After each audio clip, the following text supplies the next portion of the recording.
Hi guys, welcome to my YouTube channel. I am Jyoti Kuntala. आज हम करने वाले हैं क्लास 12 की साइंस का chapter number 1, chemical reactions and equations. Chemistry का चैप्टर है। ओके, तो स्टार्ट करते हैं। पहले हमारी टर्म आती है chemical reaction. Chemical reactions are the process in which new substances with new properties are formed. Chemical reaction जो है वो एक प्रोसेस है जिसमें न्यू सब्सटेंसेस बनते हैं न्यू प्रॉपर्टीज के साथ। ओके, एग्जाम्पल जो है मैंने बुक वाले ही लिया है।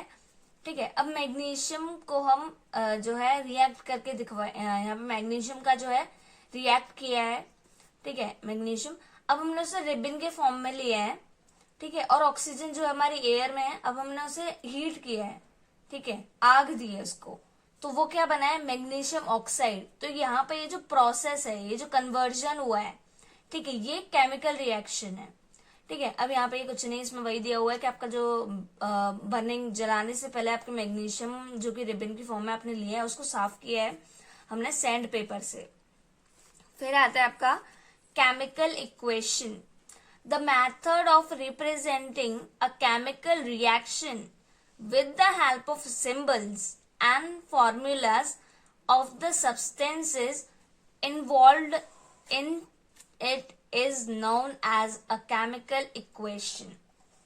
केमिकल इक्वेशन वो मेथड है जो रिप्रेजेंट करता है केमिकल रिएक्शंस को। ऊपर केमिकल रिएक्शन हुई, magnesium plus oxygen gives you magnesium oxide. ठीक है, तो अब हम इसी चीज को अगर सिंबल्स में लिख दें, ठीक है, सिंबल्स या फिर बोलो फॉर्मूलाज में लिख देना सब्सटेंसेस को, उसको हम केमिकल इक्वेशन कहते हैं। ओके, अब इसमें जो है balanced and unbalanced chemical equations होती हैं। ठीक है, दो तरह की केमिकल इक्वेशंस होती हैं, एक होती है बैलेंस्ड, एक होती है अनबैलेंस्ड। बैलेंस्ड कैसी होती है? A balanced chemical equation has a equal number of atoms of different element in reactant and product. अब रिएक्टेंट एंड प्रोडक्ट क्या होता है? रिएक्टेंट जैसे आपके यहाँ पे दो रिएक्टेंट है। ठीक है, मतलब मैंने यहाँ पे दो, आपके लेफ्ट हैंड साइड पे दो प्रोडक्ट्स लिए हैं, दो एलिमेंट्स लिए हैं, उनका जो रिजल्ट आएगा, ठीक है, ये इसको कहते हैं हम रिएक्टेंट, जिनको हम रिएक्ट करवा रहे हैं। ठीक है, और जो लास्ट में हमारे राइट हैंड साइड में निकल के आएगा उसे कहते हैं प्रोडक्ट। ठीक है, तो जो डिफरेंट एलिमेंट्स होते हैं उनके ना इक्वल नंबर ऑफ एटम्स होने चाहिए। जैसे यहाँ पे भी एक्स का एक है, तो यहाँ पे भी एक्स का एक ही एटम है। वाई का एक एटम यहाँ पर है, तो वाई का एक एटम यहाँ पर है। इसको हम बैलेंस्ड इक्वेशन बोलते हैं। ठीक है, an unbalanced chemical equation has an unequal numbers of atoms of one और more elements in the reactants and products. ठीक है, अब यहाँ पे एक्स एक था, वाई एक था, हो सकता है प्रोडक्ट में जाकर के एक्स दो हो जाए या फिर वाई दो हो जाए, कुछ भी हो सकता है। ठीक है, तो अनबैलेंस्ड केमिकल इक्वेशन क्या होती है? जिसमें अनइक्वल नंबर ऑफ एटम्स होते हैं। ठीक है, ऑफ वन और मोर एलिमेंट्स। ठीक है, अनइक्वल एटम्स किसके भी, किसी के भी हो सकते हैं, एक के हो सकते हैं, एक से ज्यादा के हो सकते हैं। ठीक है, रिएक्टेंट एंड प्रोडक्ट्स में। नेक्स्ट चलते हैं। अब यहाँ पर एक नोट है, the chemical equation is balanced to satisfy law of conservation of mass। ठीक है, अब केमिकल इक्वेशंस बैलेंस्ड इसलिए होती है ताकि वो law of conservation of mass को सेटिस्फाई करे। ठीक है, अब law of conservation of mass क्या होता है? एटम्स जो है ना ही बनाए जाते हैं और ना ही उन्हें खत्म किया जा सकता है। Atoms can neither be created nor be destroyed in a chemical reaction। अब जब आप बना नहीं सकते हो नए, तो ज्यादा नहीं आएंगे रिएक्टेंट्स में, और आप खत्म नहीं कर सकते हो तो कम भी रिएक्टेंट्स में नहीं आएंगे। इसलिए दोनों जो है, दोनों तरफ जो है एटम्स जो है सेम रहेंगे। इसी चीज के लिए बैलेंस्ड इक्वेशंस, जो हमारी केमिकल इक्वेशंस है वो बैलेंस होती हैं कंजर्वेशन ऑफ मास के लॉ को सेटिस्फाई करने के लिए। Types of chemical reactions: combination reaction, those reactions in which two or more substances combine to form a single substance are called combination reaction। ठीक है, वो reactions जिनमें की एक या एक से ज्यादा, मतलब एक से तो कोई वो खुद ही एक प्रोडक्ट हो जाएगा। दो या फिर दो से ज्यादा सब्सटेंसेस हैं, उन्हें कंबाइन किया जाता है और वो एक सिंगल प्रोडक्ट बनाते हैं, वो एक सिंगल सब्सटेंस बनाते हैं, उसको कॉम्बिनेशन रिएक्शन कहते हैं। पीछे हमने देखा था मैग्नीशियम और ऑक्सीजन से मैग्नीशियम ऑक्साइड बना था हमारा, ठीक है। तो यहाँ पे हमारे दो प्रोडक्ट्स थे, दो रिएक्टेंट्स थे, उनसे हमें एक प्रोडक्ट मिला, ठीक है। तो वही यहाँ पे बोला गया कॉम्बिनेशन रिएक्शन, जो दो या दो से ज्यादा को मिलाकर एक बनाए, ठीक है। और भी यहाँ पे काफी सारे एग्जांपल दिए हूँ। हाइड्रोजन प्लस ऑक्सीजन वाटर बन गया, ठीक है। Carbon plus oxygen carbon dioxide बन गया, ठीक है। Sodium plus chlorine sodium chlorine बन गया, ठीक है। अब नेक्स्ट चलते हैं, हमारा आता है नेक्स्ट डिकम्पोजिशन रिएक्शन, ठीक है। Those reactions in which a compound splits up into two or more similar substances are known as decomposition reaction। यहाँ पे कॉम्बिनेशन हुआ था हमारा, पीछे दो को या फिर दो से ज्यादा को मिलाकर एक बना था, यहाँ पर एक में से तोड़ा जाएगा, अलग किया जाएगा, ठीक है। जैसे यहाँ पे लाइमस्टोन है CO3, ठीक है, CaCO3। अब उसको हीट किया तो क्या बना, CO प्लस CO2। CO क्या होता है, क्विक लाइम, और हमारा ये था लाइमस्टोन, ठीक है। ऐसा ही यहाँ पर है, यहाँ पर हमारा एक रिएक्टेंट है, मतलब जो पहले से ही है, उसको हीट किया, अब दो प्रोडक्ट निकल करके आए उसमें से, उसे कहते हैं हम decomposition reaction. Note, a decomposition reaction is just be opposite of a combination reaction, ठीक है। डिकम्पोजिशन रिएक्शन जो है वो जस्ट अपोजिट है कॉम्बिनेशन रिएक्शन के। अब आता है हमारा displacement reaction. Those reactions in which one element takes the place of another element in a compound are known as displacement reaction, ठीक है। अब यहाँ पे क्या बोला गया है, वो रिएक्शन जिसमें एक एलिमेंट दूसरे की जगह लेता है, ठीक है। एक एलिमेंट दूसरे की जगह ले रहा है, ठीक है, वहां पे कोई रिएक्शन नहीं हो रहा है, वो सिर्फ रिप्लेस हुआ है ओनली, ठीक है, एक कंपाउंड में, उसे हम कहते हैं डिस्प्लेसमेंट रिएक्शन। एग्जाम्पल में हमारा आ जाता है copper sulphate plus Zn zinc, ठीक है। अब थोड़ा सा फनी वे में ले लेते हैं, मान लेते हैं कॉपर और सल्फेट जो है बेस्ट फ्रेंड्स थे, ठीक है। अब Zn आ गया एक तीसरा इंसान, अब ZnSU4 का जो है Zn अच्छा दोस्त बन गया और Cu अलग हो गया, ठीक है। ZnSO4 बन गया, अब जिंक सल्फेट प्लस Cu अलग हो गया, तो Zn ने क्या किया है, Cu को रिप्लेस कर दिया है, ठीक है। Zn ने मतलब जिंक ने कॉपर को जो है रिप्लेस कर दिया है, इसी को हम डिस्प्लेसमेंट रिएक्शन कहते हैं, ठीक है। यहाँ पर मैग्नीशियम ने कॉपर को डिस्प्लेस किया है, ठीक है। यहाँ पर Fe हमारे आयरन ने कॉपर को डिस्प्लेस किया है, ठीक है। इसी तरह से और भी काफी सारे एग्जाम्पल है, ठीक है। मैं दोबारा बता देती हूँ, डिस्प्लेसमेंट रिएक्शन ये वो रिएक्शन है जिसमें कोई एलिमेंट एक की जगह लेता है, ठीक है। एक एलिमेंट दूसरे एलिमेंट को रिप्लेस करता है उसके कंपाउंड में से, ठीक है। यहाँ पर उसका कंपाउंड बना हुआ था कॉपर का ऑलरेडी, कॉपर सल्फेट, तो जिंक ने उसको कॉपर को जो है रिप्लेस किया और अपना कंपाउंड बनाया जिंक सल्फेट, ठीक है। अब आता है हमारा double displacement reaction. Those reactions in which two compounds reacts by exchange of ions from two new compounds are called double displacement reaction, ठीक है। डबल डिस्प्लेसमेंट रिएक्शन नॉर्मली मैं बता देती हूँ आपको, जैसे दो या दो से ज्यादा जो है एलिमेंट्स यानी कि रिएक्टेंट्स एक तरफ है, मान लो रिएक्टेंट्स बोल लेती हूँ मैं right hand left hand side वालों को, प्रोडक्ट बोलूंगी मैं राइट हैंड साइड वालों को, याद रखना, ठीक है। अब दो या दो से ज्यादा हमारे पास जो है रिएक्टेंट्स हैं, ठीक है। उनका जब आप रिएक्ट करवाओगे तो आपके पास प्रोडक्ट जो निकल के आएंगे वो भी दो या तीन ही निकल के आएंगे, ठीक है। हर एक की जगह चेंज हो चुकी होगी, ठीक है। तो डबल डिस्प्लेसमेंट रिएक्शन यही है। डिस्प्लेसमेंट रिएक्शन में हमारे सिर्फ एक ही एलिमेंट दूसरे एलिमेंट को रिप्लेस कर रहा था, यहाँ पे दो या दो से ज्यादा एलिमेंट जो है एक दूसरे की जगह को जो है रिप्लेस करेंगे, ओके। यहाँ पे हमारा BaCl2, ठीक है, बेरियम क्लोराइड, और यहाँ पे हमारा Na2SO4, ठीक है। अब यहाँ पे क्या किया है हमने, BaSO4 के साथ चला गया, NO2Cl2 के पास आ गया, ठीक है, यही हुआ है। यहाँ पे क्या है, दो एलिमेंट्स ने जो है अपनी जगह बदली है, इसलिए ये डबल डिस्प्लेसमेंट रिएक्शन है। अगर एक एलिमेंट अपनी जगह बदलता तो ये सिर्फ डिस्प्लेसमेंट रिएक्शन होता। सेम इसमें हुआ है, ठीक है।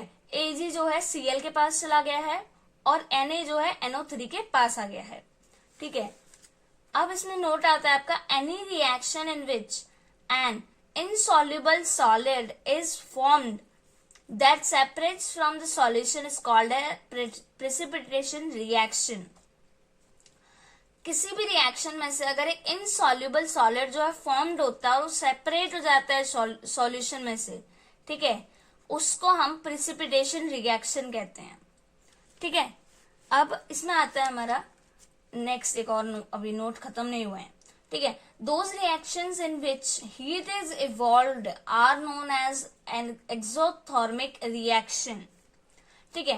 अब कोई जो हमारा है रिएक्शन हो रही है, ठीक है, अब इसमें क्या है, हीट निकल रही है इसमें से, ठीक है, हीट जो है आपकी निकल रही है, तो ये क्या हो गया, एक्सोथर्मिक रिएक्शन, ठीक है, इसको आप एक्सोथर्मिक रिएक्शन बोलोगे।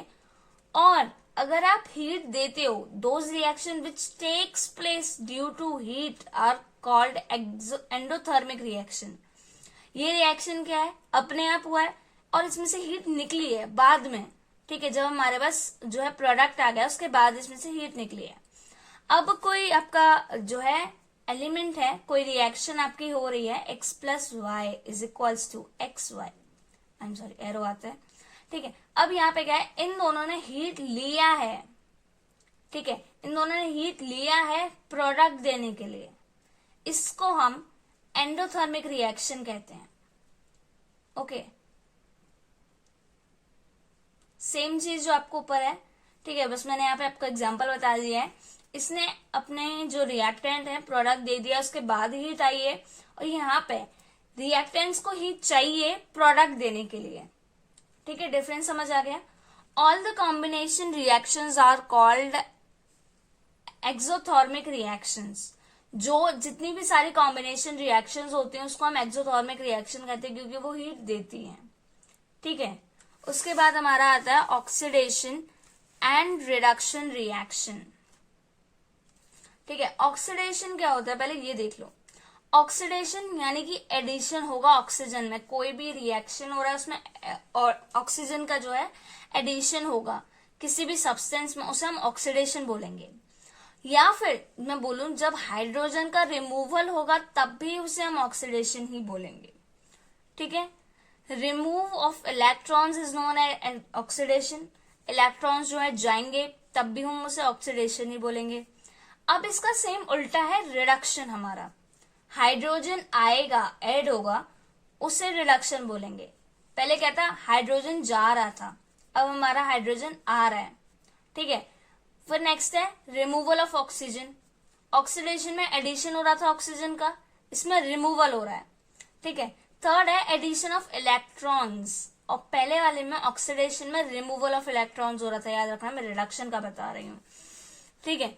अब आ जाता है इसमें आपका note, the process of reduction just the opposite of oxidation. जो प्रोसेस है रिडक्शन का वो जस्ट अपोजिट है, बता दिया मैंने आपको। और ऑक्सीडेशन जो है oxidation reduction reaction are also called redox reaction. अब ये दोनों साथ साथ चलेंगे, ठीक है। आगे आप देखोगे जितनी भी क्वेश्चंस आएंगी, जितने भी रिएक्शंस होंगे उसमें साथ साथ में आपको दिखाई देंगे, ऑक्सीडेशन भी और रिडक्शन भी, ठीक है। अब जो ऑक्सीडेशन और रिडक्शन रिएक्शंस हैं इसको हम रिडॉक्स रिएक्शन भी बोलते हैं। अब आता है हमारा ऑक्सीडाइजिंग एजेंट और रिडक्शन एजेंट। सेम वही चीज है जो ऊपर थी, ठीक है।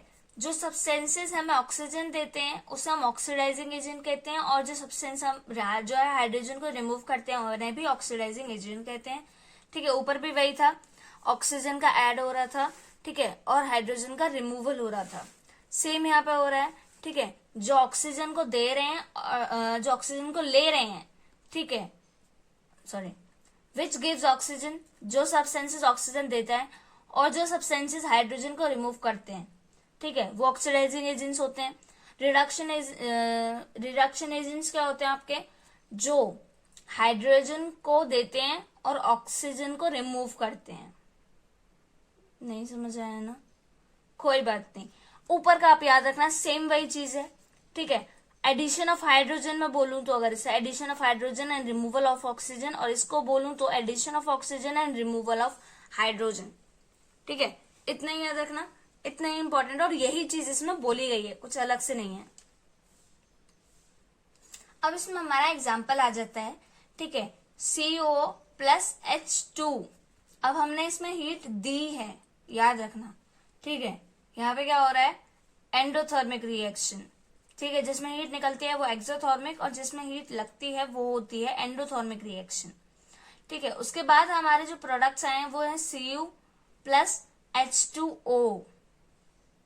अब यहाँ पे कौन सी रिएक्शन हुई है, पहले तो मुझे ये बताओ यार, डिस्प्लेसमेंट रिएक्शन, ठीक है, क्योंकि हमारे Cu को रिप्लेस किया है H2 ने, ठीक है, डिस्प्लेसमेंट रिएक्शन हुई है, एक ही एलिमेंट ने डिस्प्लेस किया है, इसलिए डिस्प्लेसमेंट रिएक्शन। अगर यहाँ पे वहीं पे दो एलिमेंट्स जो है एक दूसरे की प्लेस को डिस्प्लेस करते, उसे हम डबल डिस्प्लेसमेंट रिएक्शन कहते हैं, ठीक है, ये डिस्प्लेसमेंट रिएक्शन है, याद रखना, हर चीज को नोटिस करना है, ठीक है। अब यहाँ पे CuO, यहाँ पे हमारा रिएक्टेंट जो था वो था CuO प्लस H2, बाद में जाके Cu प्लस H2O, ठीक है। यहाँ पे CO ने क्या किया, ऑक्सीजन दी है, ठीक है, यानी कि रिडक्शन हुआ है। रिडक्शन क्या था, ऑक्सीजन देना, मतलब ऑक्सीजन को रिमूव करना और हाइड्रोजन को ऐड करना, ठीक है। तो यहाँ पे रिमूव हुई है इसलिए रिडक्शन हो गया। मैंने कहा था रिडक्शन और ऑक्सीडेशन साथ साथ चलेंगे, ऑक्सीडेशन भी हमारा। और H2 में क्या हुआ है, यहाँ पे आकर के प्रोडक्ट में H2 क्या हो गया, H2O, ऑक्सीडेशन, ऑक्सीजन आ गई यहाँ पे। ऑक्सीडेशन क्या था, addition of oxygen and removal of hydrogen, ठीक है। तो यहाँ पे ऑक्सीडेशन, क्योंकि हमारी ऑक्सीजन आई, ऊपर हमारा तो रिडक्शन था और यहाँ पे हमारा नीचे ऑक्सीडेशन था, दोनों एक साथ चलेंगे, दोबारा बता रही हूँ, ठीक है। तो कॉपर ऑक्साइड क्या है, वो रिड्यूस हो गया सिर्फ कॉपर में, कॉपर ऑक्साइड हमारा कॉपर बन गया अब सिर्फ, और हाइड्रोजन जो था वो वाटर बन गया, पहले सिर्फ हाइड्रोजन था अब वाटर बन गया, ठीक है। कॉपर ऑक्साइड जो है वो रिडक्शन एजेंट है, ठीक है, रिडक्शन एजेंट, ओके, ऑक्सीडेशन नहीं है यहाँ पे, ऑक्सीडाइजिंग एजेंट नहीं है। Copper oxide is the reduction agent, और यहां पर आपका आ जाएगा ऑक्सीडाइजिंग एजेंट, ओके। हाइड्रोजन जो है ऑक्सीडाइजिंग एजेंट है, क्योंकि उसने जो है ऑक्सीजन को ऐड किया है, और कॉपर ने ऑक्सीजन को रिमूव किया था, इसलिए वो रिडक्शन एजेंट था, ठीक है। सेम वही चीज है यहाँ पे, ठीक है। CuO ऑक्सीडाइजिंग एजेंट, दोबारा से गलत हो गया, ठीक है, इसको ऊपर नीचे कर लेना, ठीक है, ऑक्सीडाइजिंग नीचे आएगा और रिडक्शन जो है ऊपर जाएगा।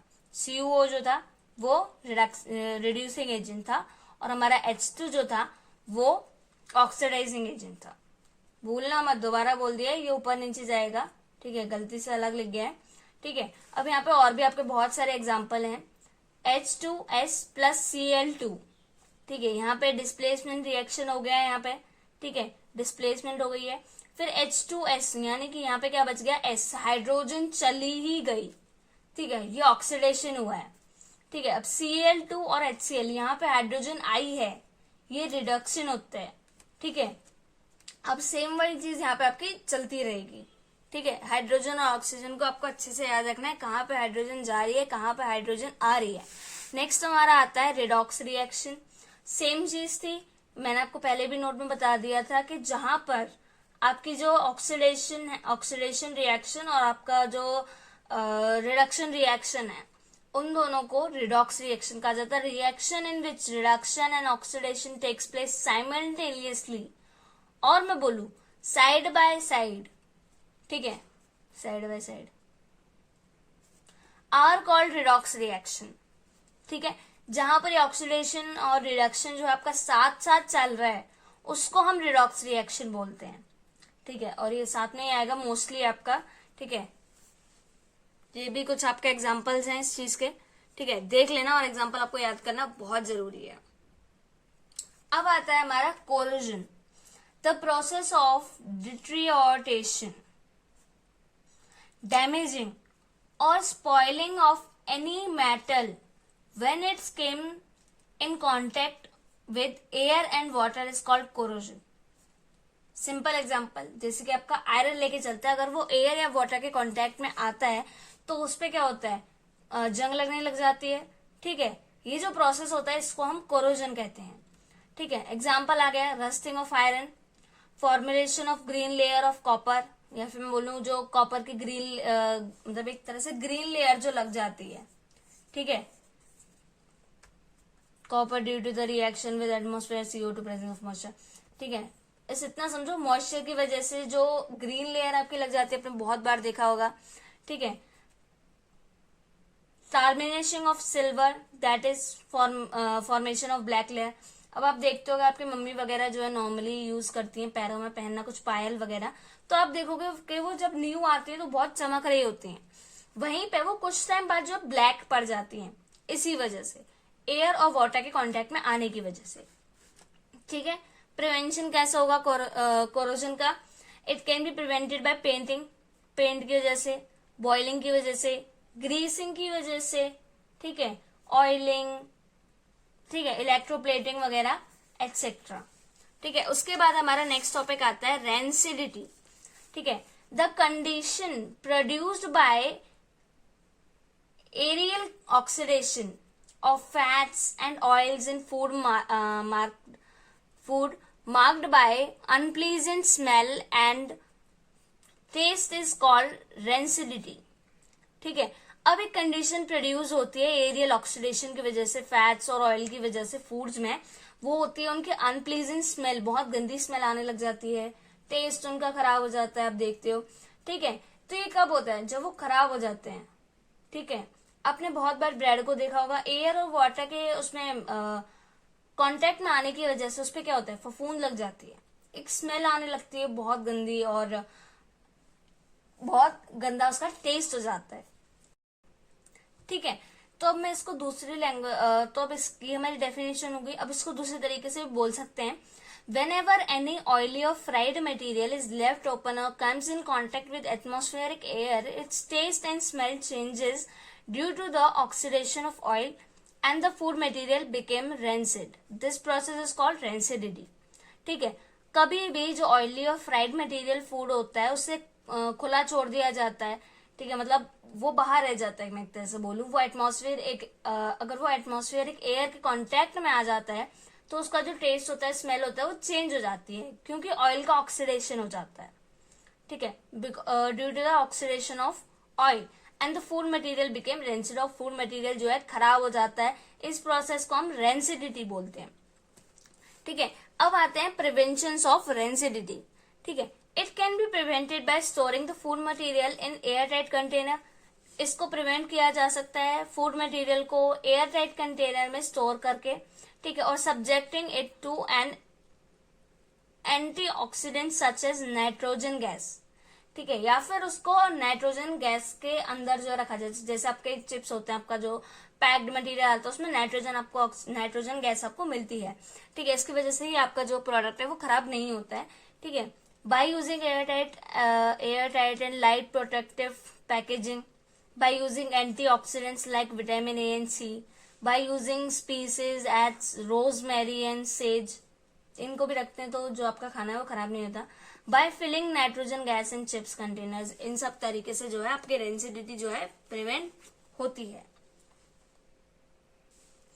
तो चैप्टर का एक्सप्लेनेशन जो है पीछे ही खत्म हो गया था रेंसिडिटी के साथ, और ये कुछ आपके एलिमेंट्स हैं, ठीक है, उनके फॉर्मूलाज के साथ या फिर बोलूं उनके सिंबल्स के साथ, ठीक है। स्क्रीनशॉट ले लेना अगर आपको लेना है तो, ठीक है। एक ये हो गया, यहाँ पे आपके लास्ट थोड़ा सा बचा है, ओके, ये रहा पूरा आपका पेज, ठीक है। और नेक्स्ट यहाँ पे ये मैंने दे दिया आपको कुछ केमिकल इक्वेशंस, ठीक है, magnesium reacts with oxygen to produce magnesium oxide, इस तरीके से पूरा मैंने आपको दिया है, स्क्रीनशॉट ले लो कोई दिक्कत नहीं है, ठीक है, इनका जो आपको प्रैक्टिस करना बहुत ज्यादा जरूरी है। ठीक है, नेक्स्ट आ जाता है आपका, नेक्स्ट पेज पे और है। ठीक है, ये रहा, स्क्रीनशॉट ले लेना। मैं आराम से रुकूंगी, आराम से 2 से 3 सेकंड में रुक रही हूँ, आप जितने में आप स्क्रीनशॉट ले सको। ओके, ले लिया होगा एग्जाम, मैं सोच रही हूँ ऐसा। ठीक है, नेक्स्ट पे चलते हैं। ये आपका लास्ट जो है पेज है। ठीक है, इसके बाद नहीं है।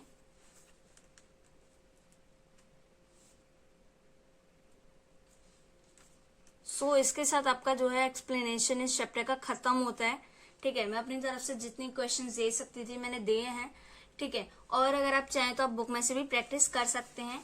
So guys, if you like this video, यार मैंने बहुत ज्यादा मेहनत करी है इस वीडियो के लिए, आपके नोट्स के लिए, तो प्लीज लाइक कर देना वीडियो को, और कमेंट जरूर करना कि आपको क्या और चीज चाहिए जो मैं वीडियो में अच्छे से डाल सकती हूँ। ठीक है, और किस टाइप का आपको जो है एक्सप्लेनेशन चाहिए। So guys, please subscribe to my channel and happy learning. Bye bye.